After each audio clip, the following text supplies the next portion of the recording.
Hey everyone, we got a very fun build to go over, and not only is it fun, but it's great at quite a few things. It's great at ad control, putting out damage, creating orbs for you and your fire team, and then high ability uptime for you and your fire team.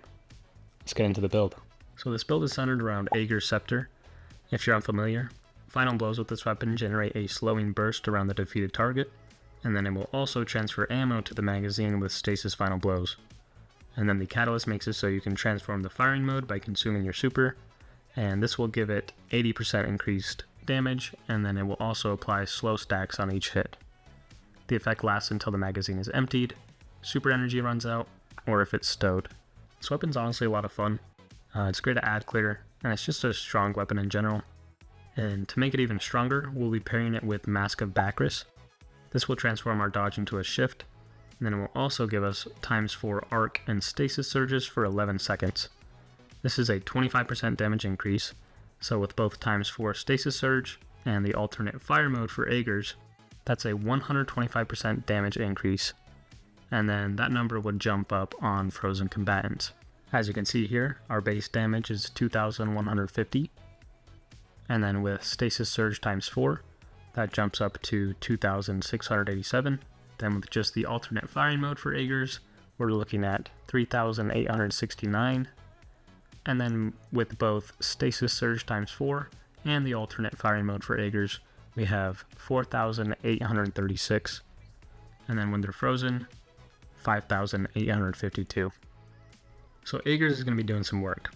And to make this build stand out even more, our fragments and aspects are going to be doing a lot for us. On the stasis subclass, we'll be using Grim Harvest. Defeating slowed or frozen targets creates stasis shards. Shards grant melee energy when picked up by you or your allies, and then we'll also be gaining frost armor each time we pick up a shard. We will be constantly defeating slowed and frozen targets with Aegir's, so we will be generating a lot of shards. For our other aspect, we have Winter's Shroud. Dodging slows nearby targets, and then the second part of the aspect is what we're really after.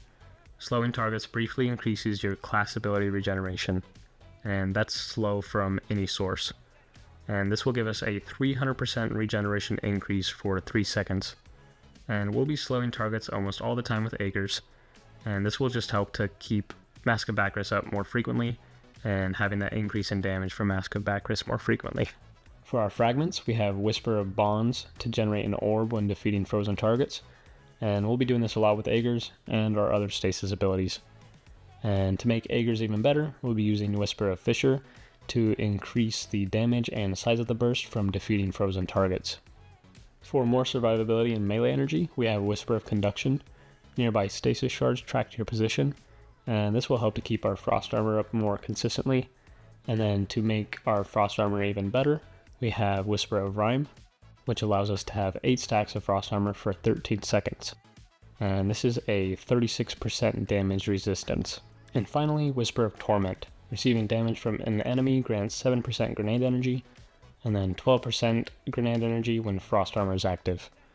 We'll have frost armor up a majority of the time, so we'll be getting our grenade back very quickly. And for our grenade, I like using the Dusk-filled grenade for strong area control, but you can use whatever grenade you like. And then I recommend using Gambler's Dodge for more melee ability uptime. As far as your other weapons, you can use whatever you'd like, but I'd recommend either arc or stasis weapons for that damage increase from Mask of Bacchus. If you have something with collective action, then I highly recommend it. We'll have it up pretty much all the time, since we're generating a lot of stasis shards. And then if you have an arc weapon with collective action, that's even better. Now moving on to armor mods. On our helmet we have Harmonic Siphon to generate orbs on stasis weapon final blows. Special ammo finder so our Aegir's is locked and loaded.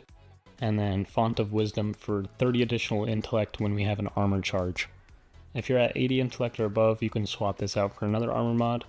We just want our super as frequently as possible for our alternate firing mode on Aegir's.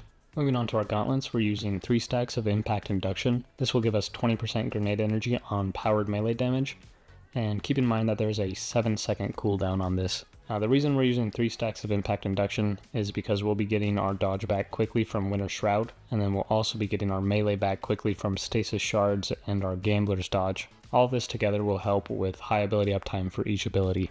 On the chest piece, just use whatever damage resistance mods that you'd like. And for our boots, we're using Recuperation for health on orb pickup, Absolution for ability cooldowns when we pick up an orb, and Innervation for grenade cooldown on orb pickup.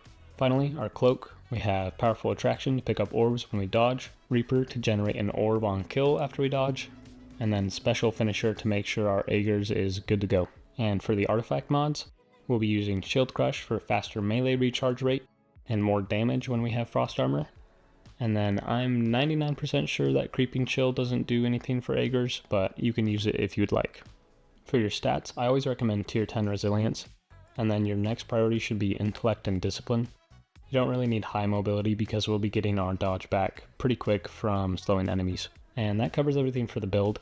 For the gameplay loop, I like starting off with a dodge for that 25% damage increase, and then going to town with Aegers, using our other abilities here and there, and then when you have your super, you can choose to consume it for your Aegers, and you'll be putting out a lot of damage. Don't be afraid to dodge frequently since we'll have it up often. Hope you guys like the build, thanks for watching, and I will see you in the next video.